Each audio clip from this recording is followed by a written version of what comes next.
School District Supervisor, Sir Francisco F. Camas, Sir Peru teaching staff headed by Mr. Oscar N. Domingo, our barangay captain Jerwin A. Manuel and his councilors, SPTA officials led by SPTA President and Barangay Kagawad Hector Lucan, Barangay Kagawad and Committee on Education, Mr. Danny Toledo. Our dear parents, visitors, schoolmates, and fellow graduates, a pleasant day to all. It is with great honor and gratitude that I stand before you today as the first round honored graduate of Peru ES.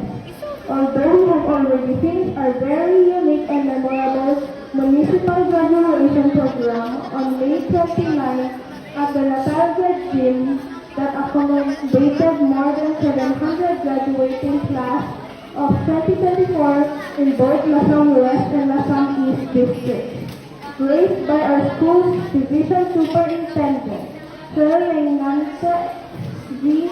Taligiran. If I felt excited while receiving my diploma last Wednesday, today I feel mixed emotions while receiving the rest of my awards.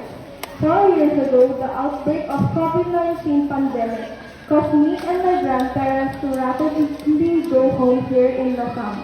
My late Lola Romy decided to transfer me to a public school and had me enrolled in grade 3 in Peru ES.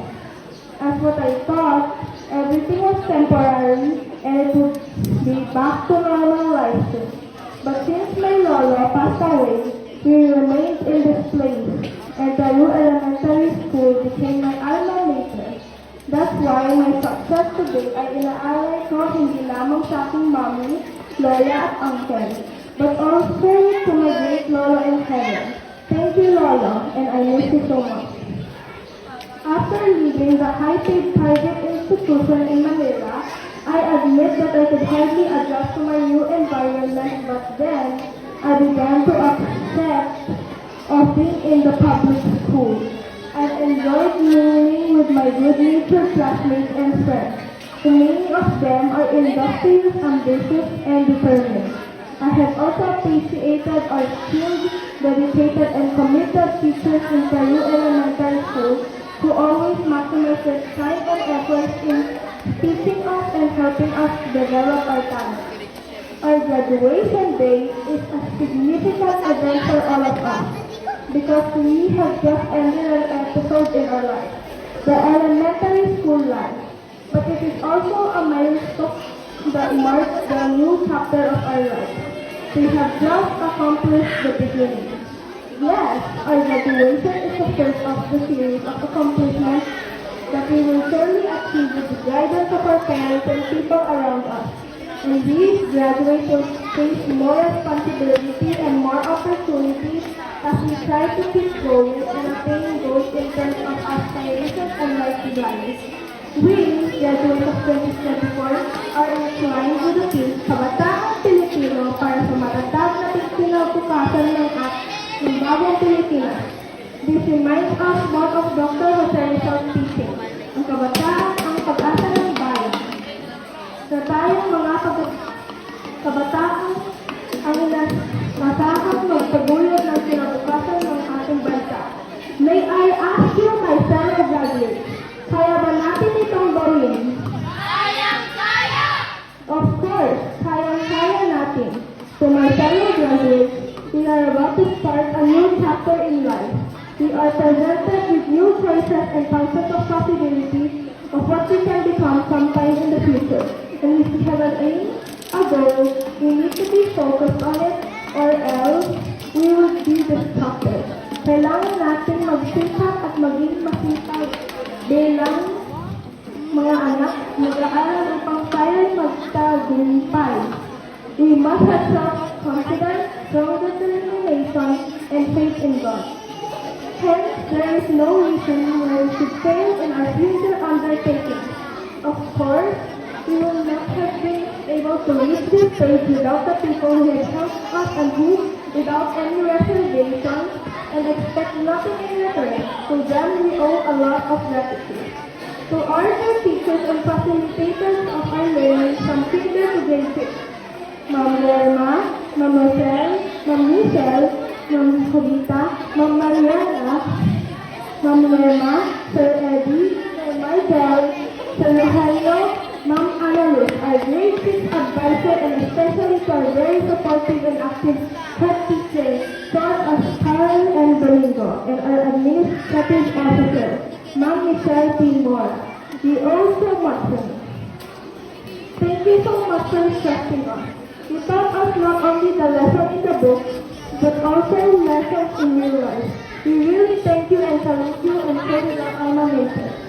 To the rest and officials from national to our own district, you spearheaded every task for us and to help us grow mature boys and girls, full of wisdom and knowledge. You've given us the best and we've lived to the fullest. To the community and barangay officials, you've been the partners of our teachers. As we reach for our dreams, we always remember you and we extend our gratitude. Sa aming mga magulang, ipamahagi po namin sa inyo ang unang lasa ng aming tagumpay. Thank you for being responsible parents for us. We know the efforts and sacrifices you have made just to send us to school. Alam namin na marami pang taon ng pagsasakripisyon ninyo para sa amin. Ngunit naniniwala kami na magtatagumpay kami dahil mayroon kami mga magulang na nakatulad ninyo. Hindi man namin kayang ibigay ang anumang material o financial in exchange for all your efforts, but we can give you is happiness, love, and respect. We ask you to continue supporting us in our education because we believe that through good education is your partner in guiding us toward the path of life and bright future. I also extend my grateful thanks to my three loved ones who have assumed every primary role. To Lola Calista, the disciplinarian, thank you for being the instrument of God in teaching me how to be humble and have good values. I have witnessed your sacrifices and struggles in rearing me while Mom Day was at her work in abroad. Thank you very much for your undying love and concern.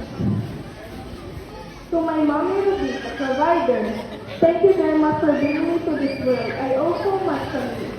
I understand all your sacrifices para mapaghandaan ang aking magandang kinabukasan bilang iyong anak. No amount of words can fully express how much I appreciate what you have done for me. I just hope that I will be able to compensate for all your unconditional love and sacrifices. And to Uncle June, as our family protector, thank you very much dahil nandyan ka palagi para sa amin ni Lola. Thank you for helping me and strengthening me so I, in return, can later protect myself and my loved ones.